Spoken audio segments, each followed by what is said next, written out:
Merci Jean-Louis Cohen pour cet exposé extrêmement vivant et qui nous a fait vraiment revivre cette époque comme si on y était, si je puis dire. J'aurais quelques questions à vous poser, mais ce n'est pas le lieu de le faire. Ce sera pour après, pour la discussion. Et je vais donc donner la parole à présent à Frédéric Seyss, qui va nous parler, lui, d'une autre école, l'école spéciale d'architecture. Bien. Alors, bonsoir à tous. Avant de parler de l'école spéciale d'architecture, je voudrais dire un mot sur la tonalité d'un certain nombre d'exposés que j'ai entendus cet après-midi, et en particulier de la part de nos jeunes collègues. Et je voudrais attirer leur attention, je ne sais plus, je ne les vois plus dans la salle, mais ils doivent être là, j'imagine. Je voudrais attirer leur attention sur les risques, les problèmes que pose une histoire des techniques désincarnées. Je pense en particulier à l'exposé que nous avons entendu sur l'industrialisation, qui était fort intéressant et dans lequel il y avait énormément de choses que probablement beaucoup d'entre nous ne connaissaient pas. Et je voudrais attirer l'attention de son auteur sur deux choses. D'une part, il me paraît difficile de parler d'industrialisation en France dans la période qui nous intéresse cet après-midi sans évoquer le camp de Drancy, qui a été certes construit avant la guerre, c'est incontestable, mais qui, inachevé à la déclaration de guerre, a été utilisé par le régime de Vichy pour interner un certain nombre de gens qui ont fini dans les camps de concentration. Et puis, je voudrais aussi dire que ça me paraît difficile de parler de Neufert, qui était un architecte allemand, sans évoquer le problème de l'industrialisation en Allemagne et de la manière dont l'industrialisation a été utilisée en Allemagne, qui est une espèce d'écho à ce qui a été fait en France, sauf que les travaux sur l'industrialisation en Allemagne ont été utilisés, pardon de le rappeler, pour construire des camps de concentration. Et voilà, donc j'ouvre peut-être le débat que nous avons ce soir, peut-être nous en parlerons, peut-être nous n'en parlerons pas, je ne sais pas, mais je voulais quand même le dire parce que c'est peut-être un effet générationnel, mais je suis très attentif à ces questions-là. Voilà. Alors, je vais vous parler de l'école spéciale d'architecture, malheureusement de façon beaucoup moins approfondie que Jean-Louis nous a parlé de l'école des Beaux-Arts, pour deux raisons. La première, c'est que je connais bien l'école spéciale d'architecture parce que j'en ai écrit son histoire pour la période qui va de sa fondation, l'année 1865 jusqu'aux années 30, 1930. Que le deuxième tome, dont on parle de temps en temps, ou plutôt même souvent, ne voit pas le jour pour l'instant. Qu'en revanche, je ne suis pas un spécialiste de la période de Vichy, mais que bien sûr, c'est un thème auquel je suis très sensible. La deuxième raison, c'est que, contrairement à ce que j'ai pu comprendre de l'intervention de Jean-Louis, les archives des années 39-45 de l'école spéciale sont remarquablement vides. C'est-à-dire qu'on ne retrouve rien. Alors c'est très curieux parce que, autant sur la période 1865-1930 sur laquelle j'ai travaillé, tout existe, tous les comptes rendus de conseil d'administration sont là, tous les comptes rendus d'assemblée générale sont là, tous les sujets proposés aux élèves sont présents, un certain nombre de projets ont subsisté, les notes administratives sont abondantes, les discours de rentrée y sont, les programmes pédagogiques, tout y est. À partir de 1939, il n'y a plus rien. Alors on peut se poser la question de savoir pourquoi est-ce que ces archives ont été perdues volontairement. Est-ce qu'elles se sont égarées par accident ou par négligence? Ou est-ce que, comme certains le prétendent à l'intérieur même de l'école spéciale d'architecture, elles se sont évanouies dans la tourmente de mai 1968? Ce n'est pas impossible, mais je trouve que la tourmente de mai 1968 a bon dos. Ce n'est pas le cas. Bon, donc voilà. Alors, bon, toujours est-il que le résultat est là. Je n'ai retrouvé dans les archives, et j'ai vraiment retourné les archives dans tous les sens avec l'aide de la bibliothécaire de l'école, je n'ai retrouvé que quelques très rares notes administratives, quelques documents pédagogiques mais très très peu. Et en fait, je n'ai pu me baser essentiellement que sur les textes écrits qui sont restés, notamment dans les revues, dans la presse professionnelle, par un certain nombre de responsables de l'école. Alors, à partir de là, j'ai essayé de reconstituer le fonctionnement de l'institution pendant la période de l'occupation, puisque c'était la mission que Jean-Louis m'avait confiée, et je vais essayer de vous livrer ce que j'ai pu y retrouver. Alors, je commence un petit peu avant la guerre, parce qu'il y a là aussi une continuité qui s'établit. En 1929, la direction de l'école spéciale est confiée à Henri Prost. Alors, Henri Prost est un architecte considérable à cette époque-là.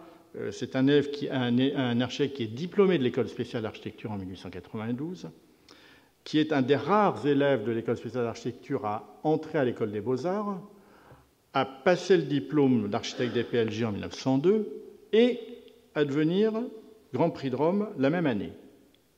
Donc c'est, je crois, le seul DESA Grand Prix de Rome.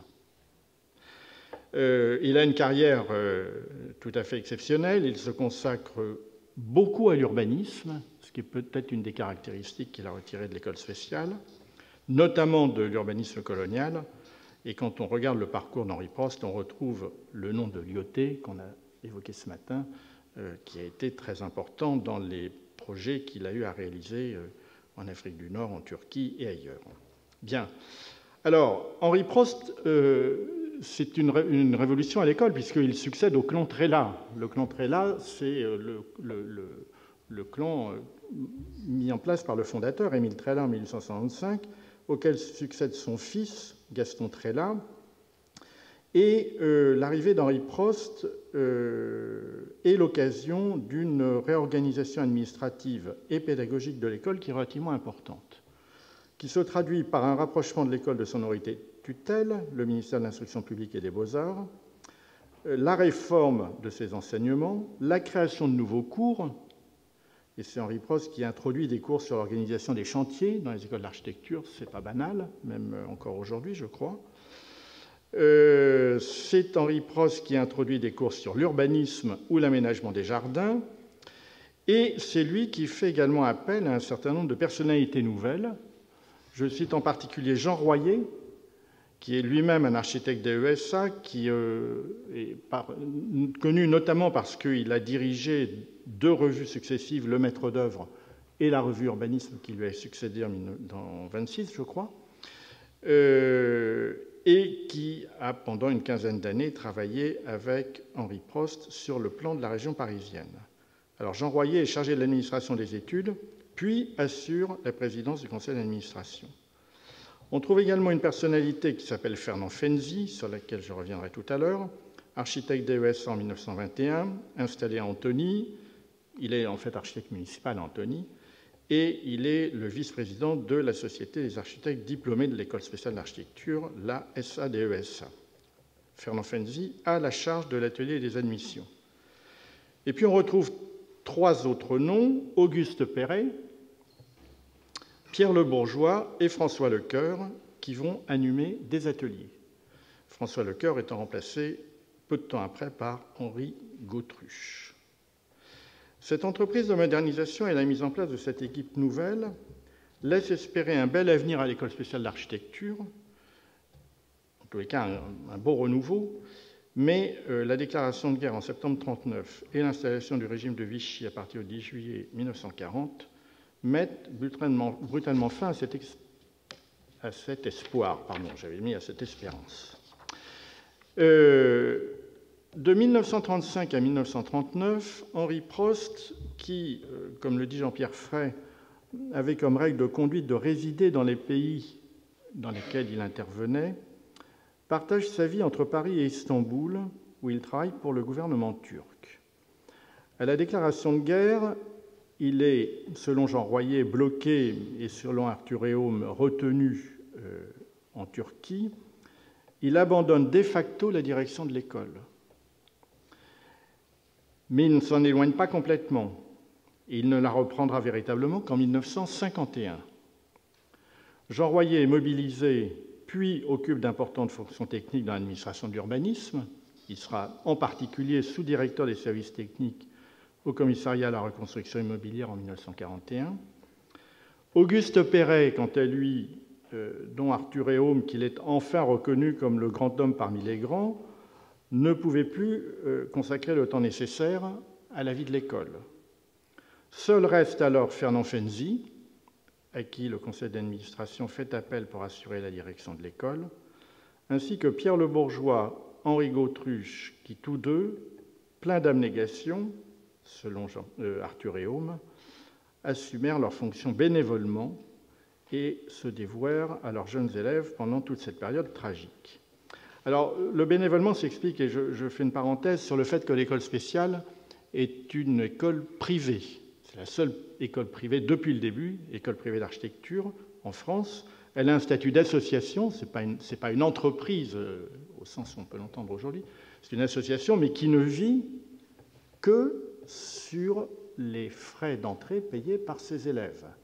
Elle a quelques subventions des pouvoirs publics, mais elle vit essentiellement des cotisations payées par les élèves. Et donc, évidemment, la guerre, comme on va le voir tout à l'heure, tarit beaucoup le flux d'entrée, et la situation financière va évidemment s'en ressentir. Donc, d'où l'idée de fonction bénévole assurée par certains professeurs de l'école. Alors, au-delà des apparences et de l'image qu'ont voulu laisser ceux de ses membres qui ont survécu à la guerre, l'équipe qui a été mise en place par Henri Prost et qui anime l'école spéciale d'architecture est loin d'être homogène, notamment du point de vue de l'attitude à adopter face à l'occupant nazi et au régime de Vichy. Celui dont je voudrais parler notamment, c'est Fernand Fenzi, parce qu'il est l'un des très rares à choisir le camp de la résistance. Démobilisé en 1940, il rejoint les forces françaises de l'intérieur et fait partie, dès le mois de juin 1941, d'un réseau de résistance qui s'est appelé FIL, puis Alibi, qui a travaillé pour l'intelligence service britannique. Il est arrêté par la Gestapo française en octobre 1941.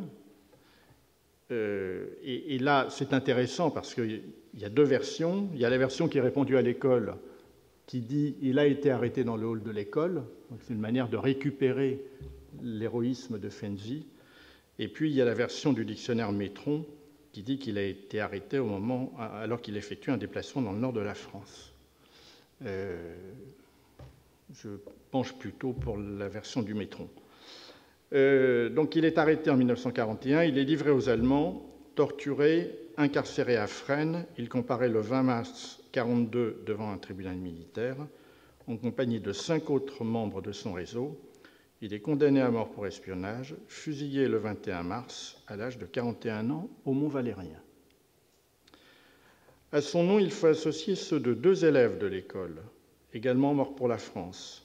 Jean-Marie Plessier, dont j'ai vu que le nom figure d'ailleurs sur le document de l'École des Beaux-Arts que nous a montré Jean-Louis, parce qu'il était, je crois, en même temps élève à l'école. Alors là, c'est Jean Plessier, mais en fait, c'est Jean-Marie Plessier, son nom. De Winter, d'ailleurs, je ne sais pas d'où vient cette appellation de Winter, qui était lui-même membre des forces françaises de l'intérieur et qui est tombé lors de la libération de Paris devant le 30 avenue de Saxe le 25 août 1944 à l'âge de 19 ans, et Louis Manchon, militaire au 1er régiment du Rhône, mort le 1er mars 1945 à l'âge de 23 ans des suites de ses blessures, et ils sont tous reconnus comme étant morts pour la France. Alors 2 noms doivent être ajoutés aux 3 que je viens de citer. Celui de Marcel Roby, qui est un professeur à l'école et dont je ne suis pas absolument convaincu qu'il est le Marcel Roby, qui était un professeur de mathématiques au lycée de Saint-Germain-en-Laye et qui a été également arrêté. Et puis le nom également de Marcel Viraud, qui était, selon les registres de l'École spéciale d'architecture, architecte de l'ESA en 1942, mais sur lequel je n'ai aucun renseignement. Alors, ce qui est assez curieux, c'est que on ne retrouve rien sur ces personnalités dans les archives de l'école. Le seul moyen de retrouver leur nom, c'est la plaque qui est apposée dans le hall de l'école, qui comprend les morts pour la France de la guerre de 14-18 et de la guerre de 39-45, sur lequel ces 5 noms sont apposés. Vous pouvez interroger qui vous voulez à l'école, personne n'est capable de dire qui ils étaient et ce qui s'est passé. Et encore une fois, les archives ne permettent pas de le retrouver, donc il faut aller ailleurs pour le retrouver, en particulier sur des sites de la Résistance ou du ministère des Armées. Alors, ces exemples restent cependant exceptionnels. Tous les membres de l'École spéciale d'architecture n'ont pas en effet manifesté le même courage. Un certain nombre d'entre eux, estimant que la direction de l'école, et là je cite une note de l'école, une des rares que j'ai retrouvées, estimant que la direction de l'école ne pouvait faillir à sa mission, qu'elle se devait de continuer son enseignement comme elle l'avait fait pendant la Grande Guerre, afin de donner au pays un complément de cadre qui sera nécessaire à la reconstruction. Donc, au nom de cette théorie, ils ont continué à faire fonctionner l'école et se sont même, d'une certaine manière, réfugiés dans une attitude beaucoup moins glorieuse que celle des personnalités que j'ai citées avant, voire bienveillante à l'égard du régime de Vichy. On se souvient que c'est de ce régime, que les architectes obtiennent une loi, celle du 31 décembre 1940 dont on a déjà parlé, qui réglemente la profession. Cette loi institue un ordre des architectes. Et j'ouvre une parenthèse sur ce point parce que j'ai été extrêmement frappé de l'entendre à plusieurs reprises de la part d'un certain nombre de hiérarques de l'ordre des architectes, anciens, pas actuels, m'affirmant sans frémir que l'ordre des architectes avait été créé par le Front populaire. Bon. Donc je ferme la parenthèse. On a les textes là-dessus et on sait que si le Front populaire a joué un rôle dans l'organisation de la profession, ça n'a rien à voir avec les principes corporatistes institués par Vichy, mais peut-être qu'on en parlera dans la discussion. Donc cette loi qui institue un ordre des architectes stipule que les membres de son conseil supérieur et ceux de ses conseils régionaux sont élus, mais prévoit également que dans l'attente de ces élections, les premiers conseillers sont nommés par décret du secrétaire d'État à l'Éducation nationale et à la jeunesse pour le Conseil supérieur, et par arrêté du même secrétaire d'État pour les conseils régionaux. Les pouvoirs de ces membres nommés, initialement limités dans le temps, sont en fait prolongés jusqu'en 1945. C'est donc le gouvernement de Vichy qui nomme Henri Prost et Auguste Perret au Conseil supérieur de l'Ordre, Henri Prost en devenant même le président, et un bruit court que c'est Auguste Perret qui a été le premier président de l'Ordre. En fait, non, c'est bien Henri Prost. Et c'est le même gouvernement qui nomme Pierre Le Bourgeois et Charles Recou, qui assurent la direction de l'École spéciale d'architecture depuis la disparition tragique de Ferdinand Fenzi, et qui les nomme donc au Conseil régional de la circonscription de Paris. La création de l'Ordre des architectes comporte pourtant de nombreuses dispositions qui sont difficilement acceptables. La première concerne l'École spéciale d'architecture elle-même, car parmi ces dispositions, il y a l'abolition des centrales syndicales et des associations professionnelles, et donc la disparition de la Société des architectes diplômés de l'École spéciale d'architecture, la SADESA, qui avait été créée en 1868 et qui est un des piliers forts de l'école.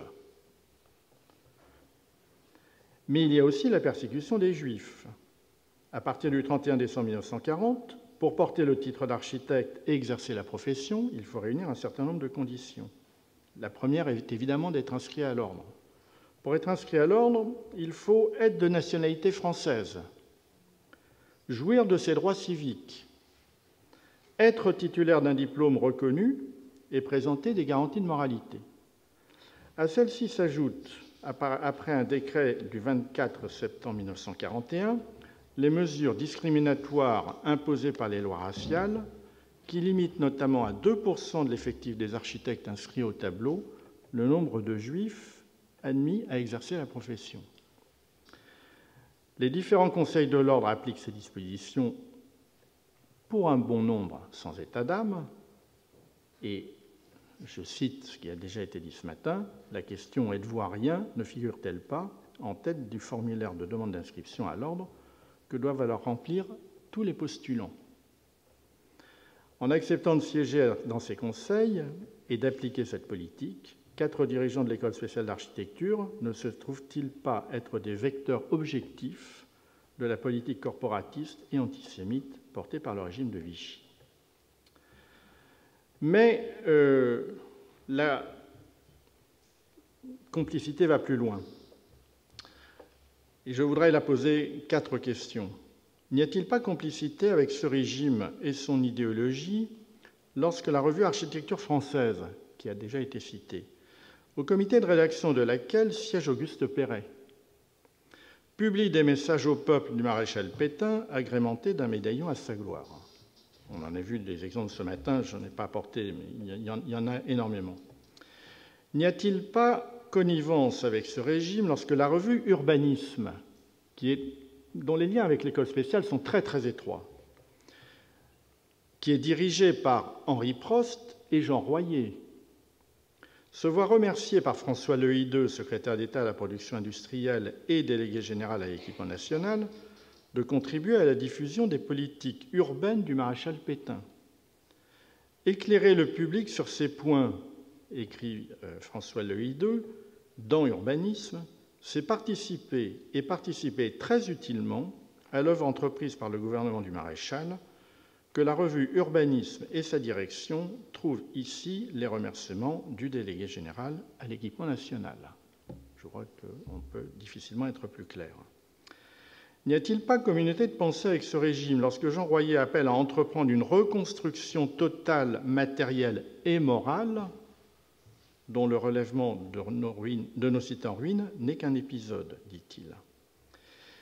Et n'y a-t-il pas enfin allégeance à ce régime lorsque la direction de l'École spéciale d'architecture propose aux élèves des exercices qui sont directement inspirés de la politique du gouvernement de Vichy?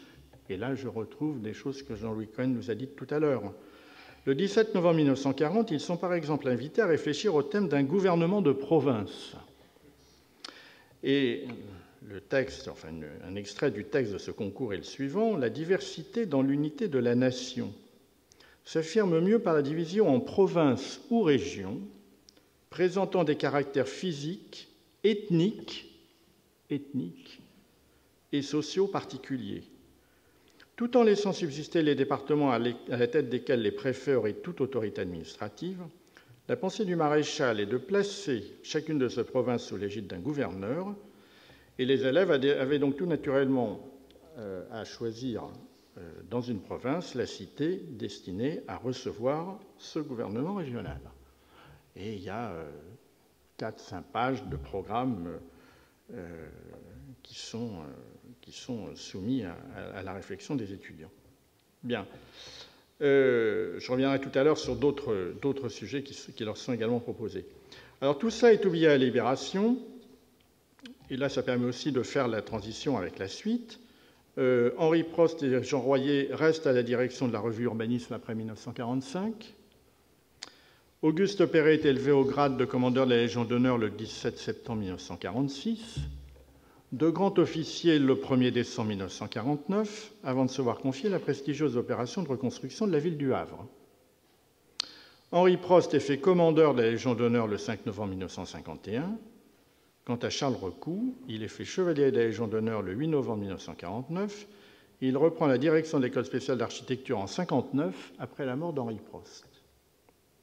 Et ce qui est très curieux, c'est que quand on regarde les dossiers qui sont constitués au moment où la Légion d'honneur est attribuée à toutes ces personnalités, on s'aperçoit que leur état de service pendant la période de Vichy est très naturellement présenté, elle n'est pas occultée, et voilà, comme s'il y avait une espèce de continuité dont on a parlé tout à l'heure ce matin d'autres manières. Bien. Alors, la proximité de ces dirigeants avec le pouvoir de Vichy n'empêche cependant pas l'École spéciale d'architecture, entre les années 39 et 1945, de perdre son indépendance financière et son identité pédagogique. Alors, du point de vue de son indépendance financière, la situation est la suivante. En 1939, l'École spéciale est déjà depuis 4 ou 5 ans dans une situation tendue en raison d'une diminution substantielle du nombre de ses élèves, conséquence de la crise du bâtiment qui sévit en France dans la seconde moitié des années 30. À la déclaration de guerre en septembre 1939, la situation devient catastrophique. La majorité des étudiants français est mobilisée. Les étudiants étrangers sont quant à eux rappelés dans leurs pays respectifs. Les effectifs deviennent squelettiques. 30 élèves en 39-40 et 40-41. 53 en 1941-1942. 57 en 1942-1943. L'arrivée de 30 nouveaux élèves en première année en 43-44 soulève de nouveaux espoirs, mais l'application de la loi sur le service du travail obligatoire entraîne la dispersion de la majeure partie des élèves des 3 autres années dans les industries du bâtiment en Allemagne. De 1939 à 1944, l'école bénéficie certes de subventions de l'État et de la ville de Paris, mais cela ne suffit pas. Elle ne peut, par exemple, pas assurer la remise en état de l'immeuble qu'elle occupe au 254 boulevard Raspail, qui est toujours son siège actuel, qui est la propriété de la ville de Paris, mais dont elle, l'école, a conservé la charge entière et qui aura besoin de travaux urgents, de gros œuvres pour sa conservation. C'est toujours le cas aujourd'hui, d'ailleurs, ce bâtiment est toujours propriété de la ville de Paris et l'école en a toujours l'usage et la charge. Évidemment, les circonstances ont un petit peu changé. Ce sont les sacrifices, et là je reprends une note de l'école, les sacrifices du personnel qui permettent la survie de l'école.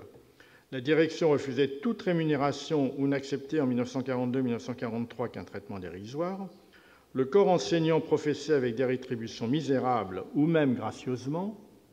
Le personnel administratif consentait à une réduction de ces traitements. Chacun s'ingéniait à limiter au strict indispensable les dépenses les plus nécessaires.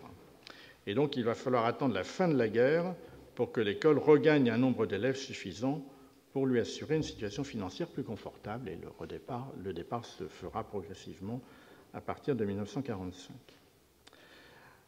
Du point de vue de l'identité pédagogique, on a une situation également un peu brouillée. La pédagogie, si originale à ses débuts, de l'École spéciale d'architecture est aussi, elle aussi, mise à mal par le régime de Vichy, qui promulgue le 17 février 1941 une réforme de l'enseignement de l'architecture qui contraint l'école à se rapprocher de l'école des beaux-arts. C'est ce que rejoint ce que disait Jean-Luc Cohen tout à l'heure. Les élèves des promotions de l'époque acquièrent le droit de porter le titre d'architecte DPLG, alors que les diplômés de l'école spéciale sont architectes DESA. Donc ils acquièrent le droit de porter le titre d'architecte DPLG, mais en contrepartie, Georges Grosmort, qu'on a déjà cité, devient professeur de théorie, jouant en quelque sorte le rôle de directeur des études. Georges Grosmort fait de l'année d'admission à l'école spéciale d'architecture une année d'acquisition des théories de l'architecte de la Renaissance, Vignol. C'est aussi simple que ça. Et il fait de l'école dans son ensemble un succès d'année de l'école des beaux-arts. Toute prise de la construction était absente, dit Arthur Réaume, qui est lui-même un des caciques de l'école. Donc toute prise de conscience de la construction était absente. Toute forme d'expression autre que classique était exclue. À mon avis, c'était la négation même de l'esprit de l'ESA. Et il continue en disant que les ateliers vivaient dans une certaine insouciance de l'expression architecturale. Dans l'ensemble, l'analyse de fonctionnement des programmes aboutissait en général à des compositions honnêtes, mais leur expression manquait de structure et d'originalité.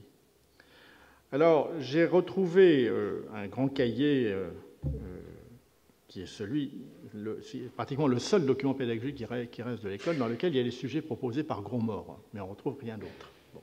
Alors c'est intéressant parce qu'on y retrouve exactement ce qu'on a vu avec l'école des beaux-arts. Avril 1942, sujet proposé aux élèves, un portique d'abri dans un parc.